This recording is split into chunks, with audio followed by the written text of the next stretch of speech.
Hello and welcome to our lunchtime open newsroom from the Good Information Project and the Journal. I'm Brian Whelan, I'm the project manager for the Good Information Project, and I'm joined today by Lauren Boland from the Journal. Hi Brian. And Maria Delaney from the investigations team at noteworthy.ie. Hi Brian, how are you? So this month we are discussing public transport, and as part of the Good Information Project, every month we take one big topic and unpack it. Last month was housing, so it naturally flows from there into public transport. A big part of this has been asking you, the readers, to send in your suggestions for articles we could write, send in your big ideas for topics, and also send in any problems that you have with public transport. So Lauren, we'll begin with you. You've been speaking to experts about big ideas that could transform transport in Ireland. What have you learned? A lot. Lots of people have a lot to say about public transport. It's really something that I think is on people's minds a lot right now, like with everything post-pandemic, what's it going to look like? How much are we going to use it? And one of the big things that was cropping up when I was chatting with experts is sustainability and climate change. How are we going to make taking transport environmentally friendly? How are we going to, shift people onto modes of transport, onto modes of public transport and away from using their cars? So say, for example, I was chatting to Dr. Brian Caulfield, who is the former chair of the Irish Transport Research Network. And what he was saying is that it's really, first of all, it's all about kind of looking at how can we actually limit the trips people take in the first place to just stop or limit, I guess, the carbon emissions that are coming out in the first place. And then when people do have to travel, looking at how can that happen on public transport and also walking and cycling. And then in situations where private transport like cars really are the only options, so say like right now in more rural areas, looking at how can those be made as environmentally friendly as they can be. So that's things like switching to electric vehicles. Some other interesting ideas are, which is actually a term that I hadn't come across before looking into this, but the idea of permeability, and what that is creating links between areas that make them easier to walk for normal people. So especially between things like estates, if you're backing onto a neighbouring estate, and especially for kids, if they want to go visit a friend's house in a neighbouring estate, sometimes the only way to do that is by, walking to the exit of the estate, going all the way around on a main road where you're sharing it with traffic and going back into the next estate. That's not always easy to do. Whereas what permeable planning looks like is if you have quick links that are kind of like shortcuts for pedestrians and cyclists that make it easier to walk and cycle places and quicker and often safer then as well.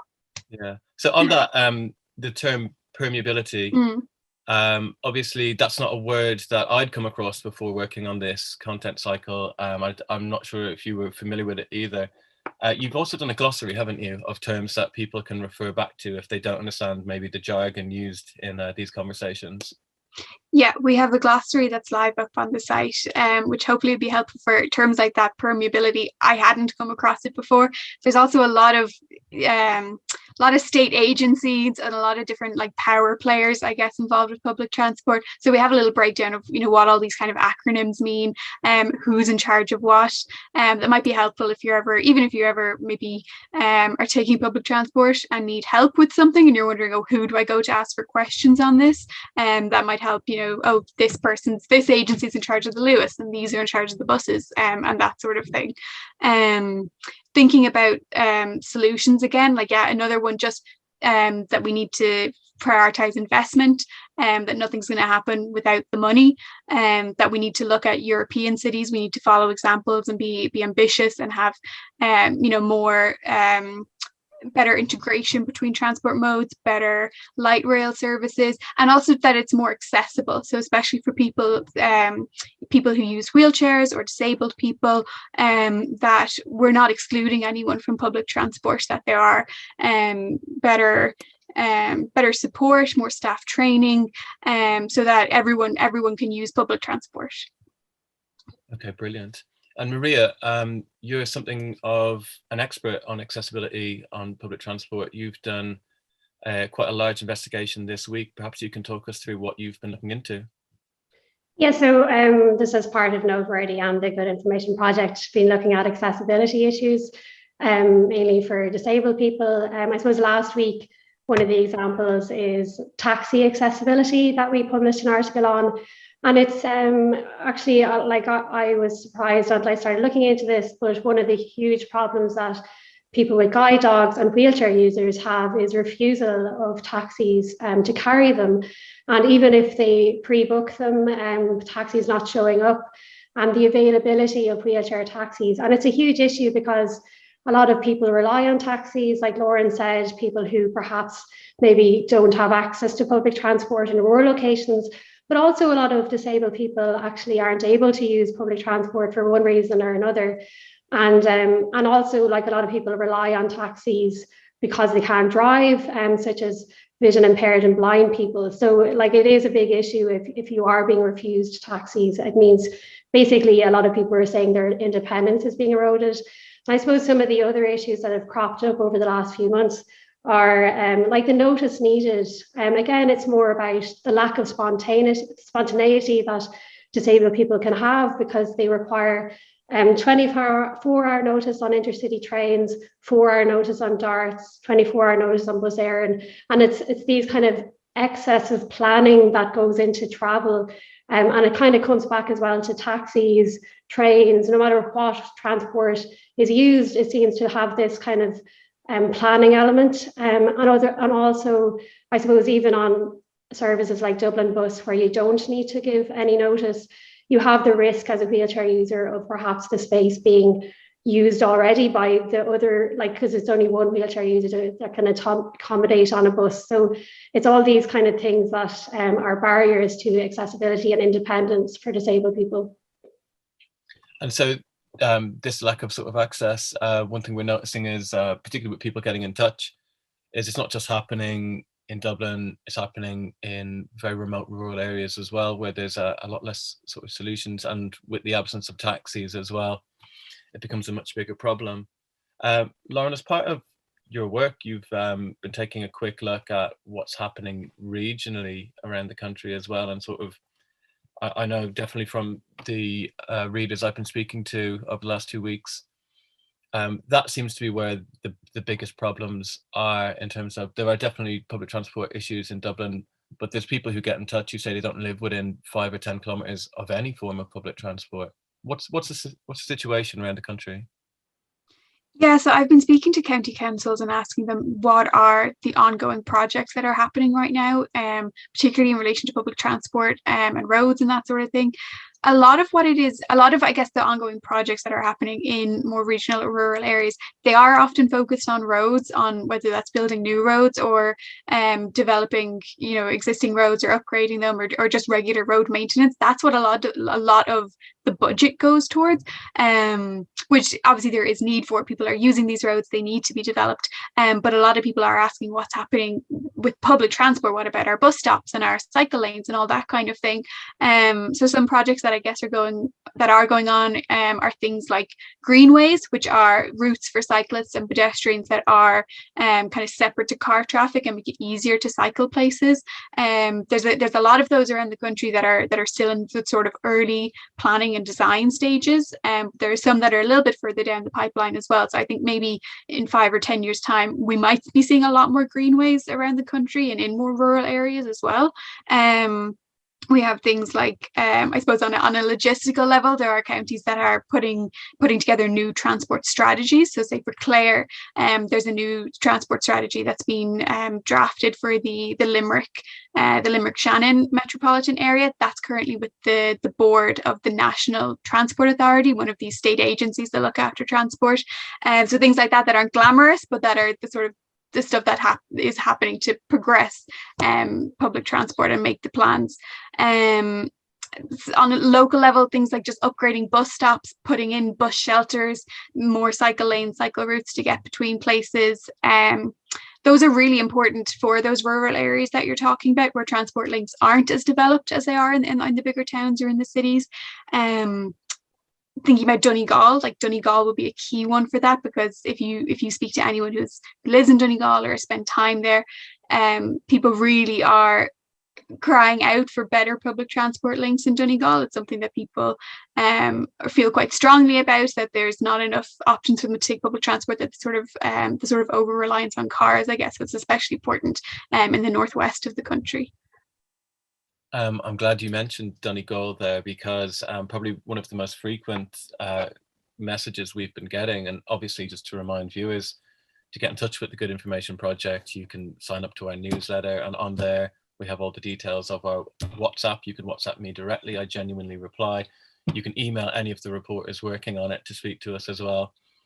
There's plenty of ways to get in touch, and we actually do reply, and we read everything that people say. So on Donegal we have a message that I think is quite typical of how people feel there, which says, the little map tells you all you need to know. Donegal, with 700 miles of coastline, 160,000 people living there, and next to zero transport infrastructure. Now, I haven't actually checked the numbers on that, but Maria, you are in Donegal. Yeah, so Brian, I moved to Donegal a few months ago, just last year, and I live on a very rural road with grass growing down the middle of it. So my local bus stop would be around 5 kilometers away. So I suppose I'd be typical of a lot of people living in Donegal. Even getting to the bus stop without a car would be a big task. I know there was one week here when I had no car, and it did feel very isolating when I was without that, even if I needed groceries or things like that. And I suppose just to give an example of it, so I live near Dunlow, which is kind of on the midwest of Donegal, but it's quite north-west in terms of Ireland. And it's around a 4-hour drive. So I was thinking, okay, if I had to be in journal media offices for this talk today, maybe 1:45 to try and be there on time, would I make it by public transport? So it would take me around 4 hours by car. If I left around 8 o'clock, I'd be okay. And it's kind of similar in Rosscarbery in Cork or Belmullet in Mayo. They're both around 4-hour drives. If you left around 8 o'clock, you kind of comfortably make it on time. But is it possible to get there by public transport? And with Dunlow, if I left an hour earlier, so just after 7 o'clock in the morning, I'd arrive at 1:55. But that's on condition that I make a 10-minute kind of interchange in Donegal town. I'd also have got like 2 buses to Dublin and another bus to the office, but whatever about that 10-minute change is very stressful, and I would be extremely stressed trying to get to Dublin because there's roadworks on my way to Donegal that take around 20 minutes. So I probably wouldn't make it, to be honest. I'd probably, to be safe and have a less stressful journey, just go the night before, which adds extra cost. And it's the same if you're going from Rosscarbery or Belmullet. Again, 2 buses to get to Donegal, or to Dublin, sorry, and another bus within Dublin to get to the office. But it actually isn't possible to get to journal media offices on time for this call. From Rosscarbery, you'd be there 15 minutes late, and you would have left around 7 a.m. So you've left an hour before the car driver. And then in Belmullet, you'd be here around 25 to 2. So you still wouldn't have arrived if you were coming from those locations. So that's the issue. It's the extra cost of an overnight stay. And a lot of people don't have the option of driving, so they have to bear those extra costs. And there was at one point quite a good train line. And when I say at one point, I mean a very long time ago. There was a good train line that actually connected Donegal to the rest of the country. And all of that is sort of a distant memory. Sort of it's now Reddit nostalgia. But I understand, Lauren, you've been speaking briefly to someone in the Transport Museum in Donegal this week. Yes, I was speaking to the manager of the Donegal Railway Heritage Centre about what those railways used to look like. And what he was saying was when they first came in the 1800s, they went from the 1800s up to the 1950s. And before they came in, Donegal was, it's quite isolated, separate communities. People wouldn't have been able to travel very far from their homes. And then the railways came in and just completely, really just changed everything. Suddenly people could get other places in Donegal, and also people could get to Donegal. So you had a lot more tourism suddenly to Donegal. Also for business, he gave the example of Killybegs, which is a fishing port. Suddenly you could have fish caught in Killybegs in the morning and then being sold in Belfast or in Dublin in the evening. So the rail was really just made such a huge difference. But then because of cutbacks both in Northern Ireland and then in the Republic of Ireland into the 1900s and in the 1950s, some of the large stations in Northern Ireland that would have connected onto Donegal were closed down. Some of the railway companies closed down, and just for a variety of circumstances, ultimately the trains just all kind of stopped at the end of the 1950s. But it's something that people and as he described it, something that people have a lot of fondness for in Donegal. Often have a grandparent who worked on the rails, or maybe even themselves use the trains to get to school or that kind of thing as a child. So it's something that a lot of people want to see brought back. Brilliant. I think it's fair to say that if anyone's watching who lives in Donegal or has lived in Donegal or has had to leave Donegal because of their commute or any work obligations, we'd love to hear from you, and you can directly contact any of us. I think we're all quite keen on hearing about what the solutions are to that problem, but also understanding what is actually happening in Donegal. So I guess it makes sense to move on from there when we talk about how long it takes to make these journeys. I guess the other thing that's quite important to discuss is how expensive some journeys are. And I live between Dublin and London, which more so in Dublin at the minute because of COVID. But I recently was traveling from Shannon Airport to Dublin, and it was certainly as cheap for two people to rent a car and drive to Dublin than it was to get this sort of myriad multiple public transport networks you'd have to take to get to Dublin, and it would be much quicker as well. And as we look towards a decarbonised future, I'm not sure that individuals in a car should be the cheapest solution. So Lauren, you've been looking at the costs and how much it costs the average person. Yeah, it's like you say, Brian, like we can talk about how to make public transport better and how to make it more available to people like till we're blue in the face, but if it's not affordable for people, it's going to be really hard to actually encourage people to get on the services and to take them. So I was looking up the numbers, not to bore people with figures, but just to say what it costs maybe on average if you're using public transport regularly to commute in and out of work, maybe using on the weekend sometimes, that sort of thing. So the annual Dublin City Bus and Lewis tax saver ticket is €1,800. Or if you're just using your Leap card, just tapping on rather than getting the annual ticket, that comes out to about the same amount if you're using it for Dublin, Lewis, Dart, commuter rail. The weekly cap is €40. So if you were using that for 50 weeks of the year, that's €2,000. So it's a big expense for, that's Dublin based, I guess, for commuting. But even that's, kind of shorter trips around Dublin, I guess, if you think about longer trips, if you're commuting from Cork to Dublin, for example, and so you're doing that once a week. The bus there and single way fare for that for an adult is €16.50, or then it's €28 for return. Between Limerick and Waterford, it's €18.50 one way or 31 return. That all adds up. The trains as well are quite expensive, and they fluctuate in price. So there's not always a guarantee of how expensive your train ticket might be, which I know is something that also causes a lot of stress for people. So what some countries have done is introduced either partially or entirely free public transport to just try and encourage people to get onto it. So say in Luxembourg, for example, they have made all public transport free, which is one idea. But also what experts do say as well is that the cost is important, but that it's also not everything. That if you go if you look at what's encouraging people to take public transport, the cost is a big factor. But even if it's free, if it's not reliable, if it's not frequent, if it's not at the times of day that people need to be at, people still won't be able to take it because it's not going to get them where they need to go. So we probably do need to look at making it cheaper to make it easier and make it more accessible for everyone to take. But that also then has to go in hand with making sure it is high quality services and that it's really just doing what people need it to do. Of course, and we ran a poll recently on the journal.ie asking people if they would be in favour of free travel, and significant amount of journal readers were in favour, and I think the second most popular option was that people would like it to be heavily subsidised. Some people do have free travel though, and Maria, I was just going to read out this quote from a reader to you. It's quite short. It says, "I have free travel. but there is no public transport within 4 kilometers of my house. And that seems to be quite a common theme.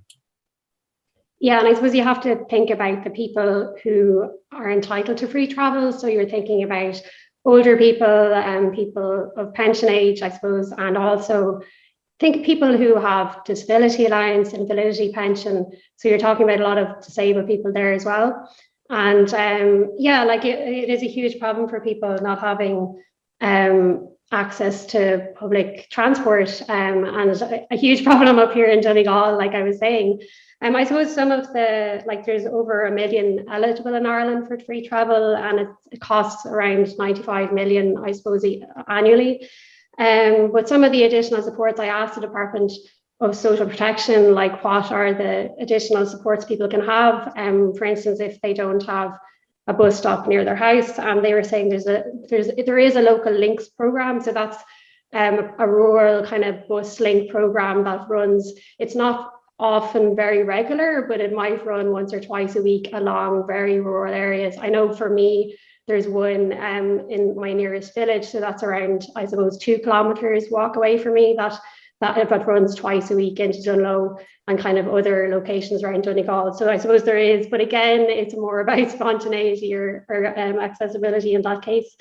And there is a travel supplement and exceptional needs payment under the supplementary welfare allowance. So that's for people with certain entitlements to social protection. But again, it's not something that is given to everyone. I think there's only over 200 people getting it. So it's not a very common payment. There were other payments such as the mobility allowance and things like that have been gone for a number of years. And actually, I'm writing an article on that next week about kind of just the cost for people. And I suppose especially for disabled people, like there is a huge additional cost to having a disability or being disabled. So that's kind of what we'll be looking at next week. Brilliant. And you mentioned spontaneity there, and it's come up a few times, just the ability to, without having to plan, get onto public transport, which should be integral to the idea of, safe public transport. So one message that we've had in from someone says, I don't feel safe when I see people getting on with no masks and there's no security to deal with that. And they reference a specific form of Dublin transport, but I think that can be a universal sort of experience of not feeling safe. Lauren, would you like to speak to that? Yeah, so this is something we've been looking at as well, like how safe do people feel on public transport, and what's being done to make people feel safer, to make them feel safer, and also to actually make it safer, because those could kind of be two different things. It's definitely a big concern for people. It's something that people do raise a lot of the time, and especially that question of, if something happens, are there staff around who can help deal with it, who are trained to deal with it, whose job is there to be on call if there's an altercation or some other kind of incident on public transport. So I was speaking recently to Transport Infrastructure Ireland, another of these agencies. So they're responsible for the Luas, and so what they're doing at the moment is they've temporarily increased the number of security staff on Lewis's and on the platforms by 30%. That's for like a trial period, so that's already started. And then now next month in August, they're going to be reviewing how successful that was, whether it made a difference. And they said it's likely it'll probably continue on then into September. And what that was born out of was that a while ago there was a report that Transport Infrastructure Ireland commissioned, and it found that a lot of people don't feel safe on public transport, especially women. A lot of women will avoid taking public transport at night, or when they're on public transport, they'll modify their behaviours. They feel quite on alert.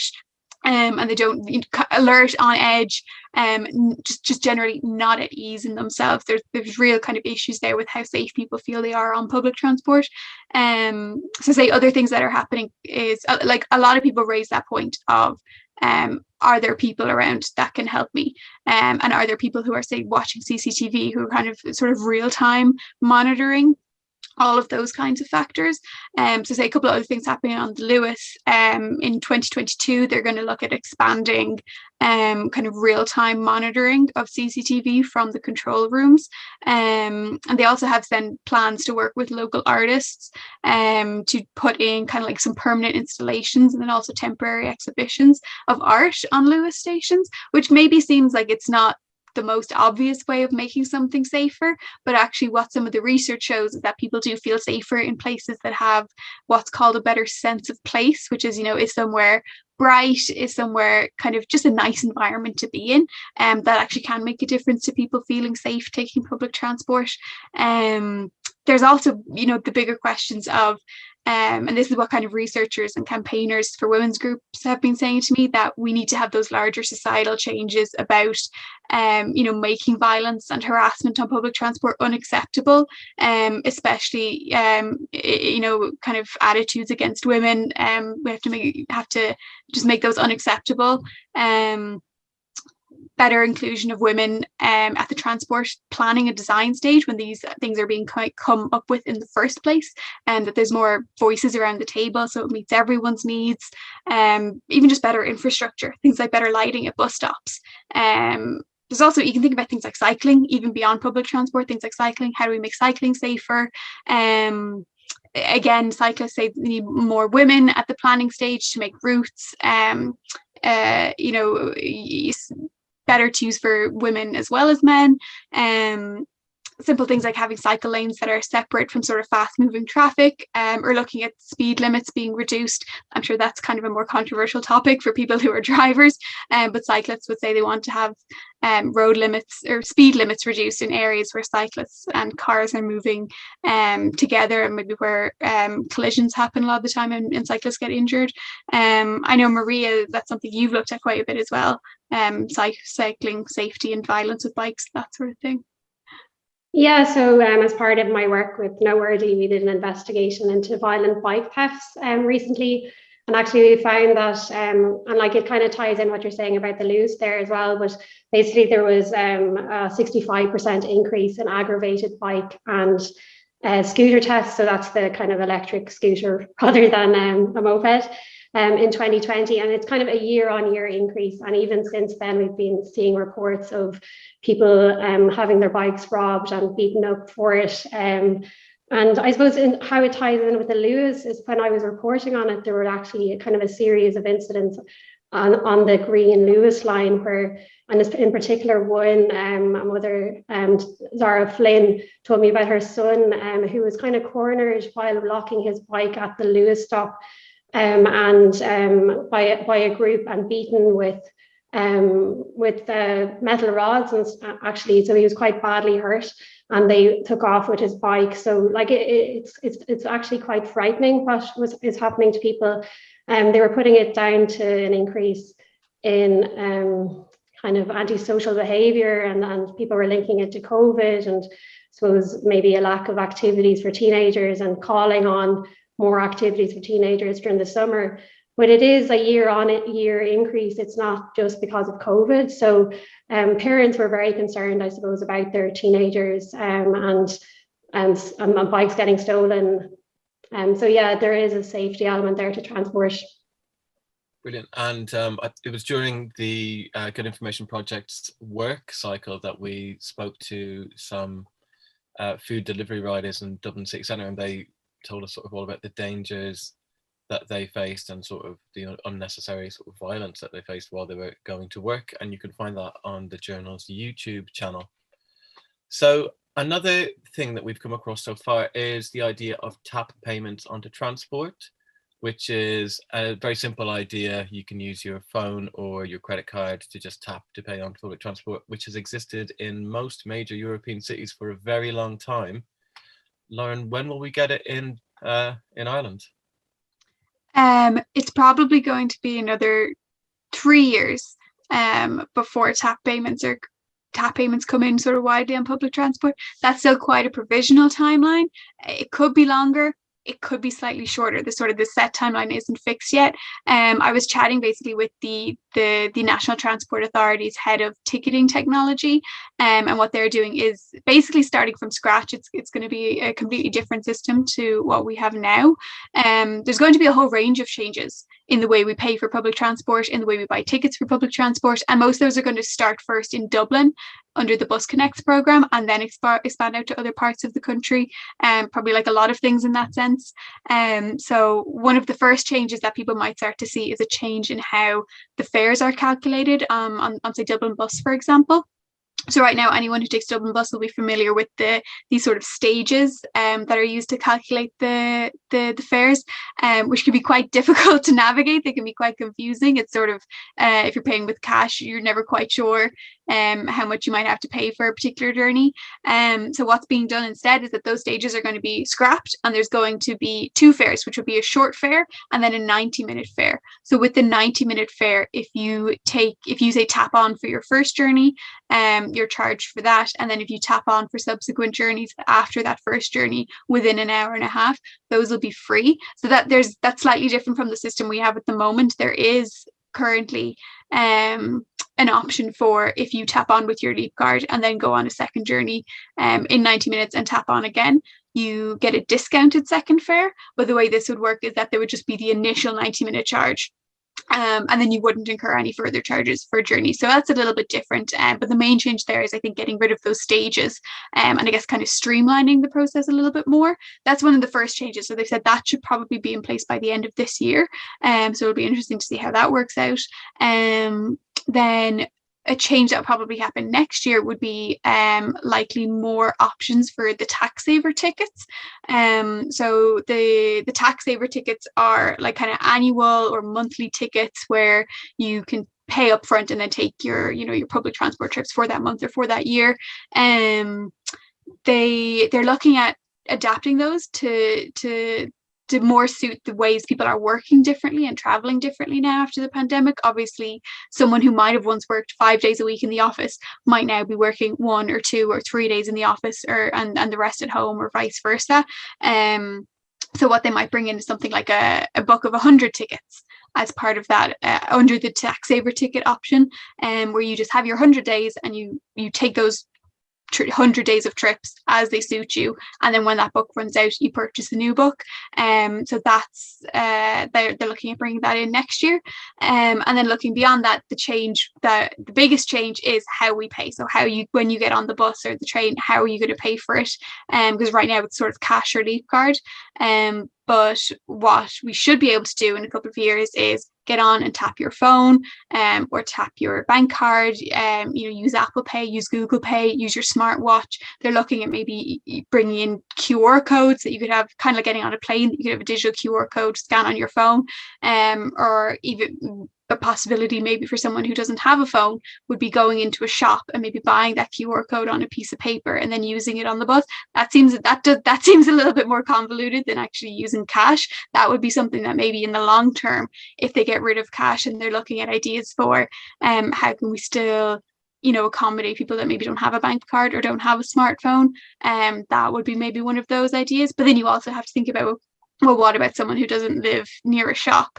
So it's not sort of set in stone yet what that system's going to look like. When I was speaking to the NTA, they were saying, there's still a lot of things to work out with that. And they also kind of accepted that they do know people are sort of wondering why we don't already have a system like this, when, as you say, Brian, other countries do have tapless payments available, or not tapless payments, contactless tap payments available on public transport. So they were saying, yeah, we accept it's not as fast as other countries, but hopefully by 2023, 2024, that's when there'll be those kind of slew of different payment options on public transport. That's great news. There are some really good remote villages in Wales that are currently living in the contactless transport future that we're looking forward to. So that's great news for people who live alongside or can get to major sort of transport links. But as we discussed earlier, there's people who have access to free travel because they're elderly or because of disabilities, but they can't all actually avail of that service. Maria, is there a possibility of free travel being extended to taxis that might be more suitable for some people's needs? Yeah, so this idea came from a wheelchair user actually who has free travel but finds it difficult to travel on Dublin Bus. It's partly to do with the ramps, but she prefers to travel via taxi. It's for she kind of for whatever reason, and also there are other wheelchair users, as I was saying, who can't travel by bus, and people such as living away from public transport. So yeah, like I asked the Department of Social Protection, is it possible to extend the free travel scheme to taxis if people maybe can't use the publicly available transport systems? And their answer was that the free travel scheme is provided via publicly available services, as we know at the moment, which includes buses, Lewis, ferries to islands and things like that. So their answer was that wheelchair accessible taxis are private hire vehicles, and any decision to allow free travel on a category of private hire would lead to a fundamental change in the nature of the travel scheme and would need to be considered overall in the terms of policy and budgetary context. So it doesn't seem that'll happen anytime soon, and it would require a fundamental change to the whole scheme.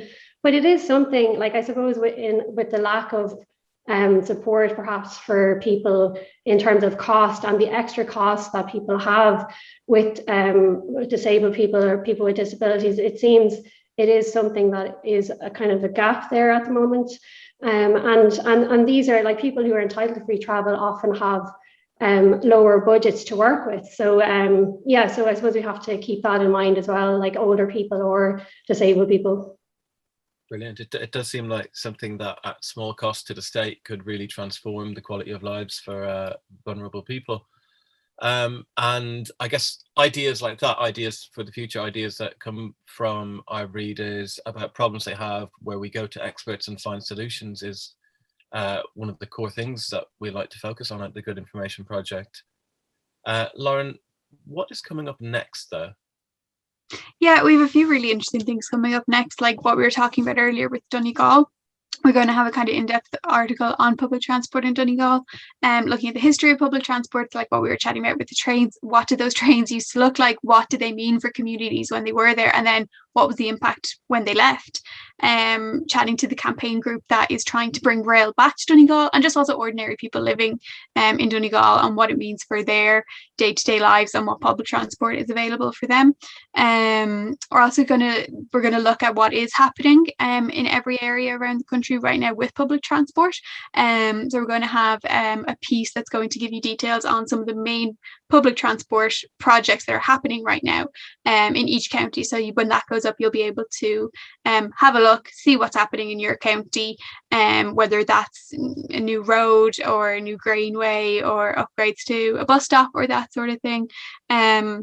Also, some of my colleagues are working on things like congestion charges, which are sort of a divisive topic. They've been brought in places like London, they're sort of designed as a way to discourage people from driving into the city centre.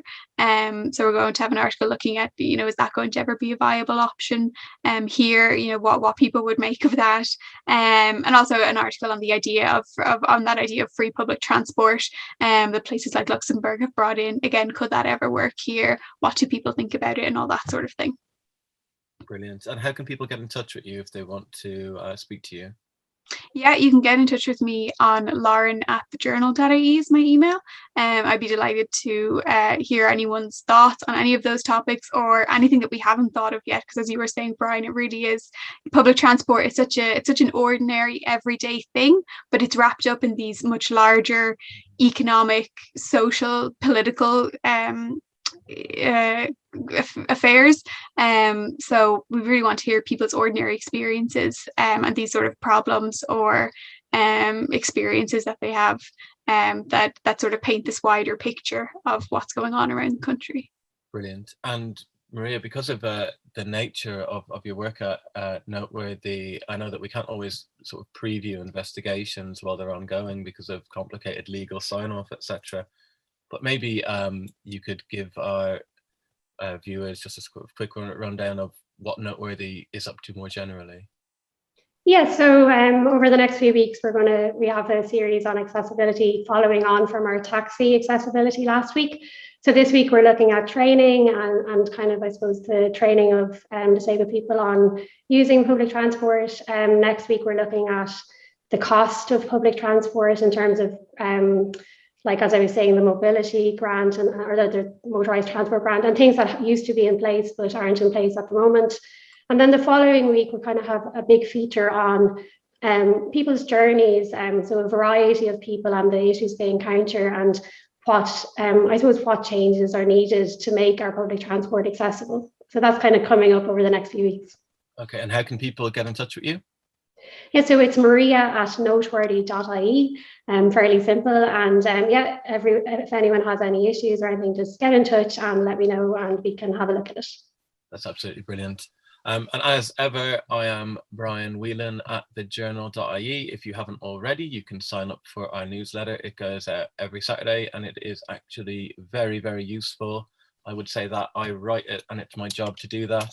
Apart from that, you can always reach out to us over WhatsApp, the details of which are within the newsletter when you sign up. We'll be back later this month with a panel discussion, potentially around regional transport solutions for Ireland. But again, we'd love to hear from you. All the contact details will be below the video. Thank you so much for watching.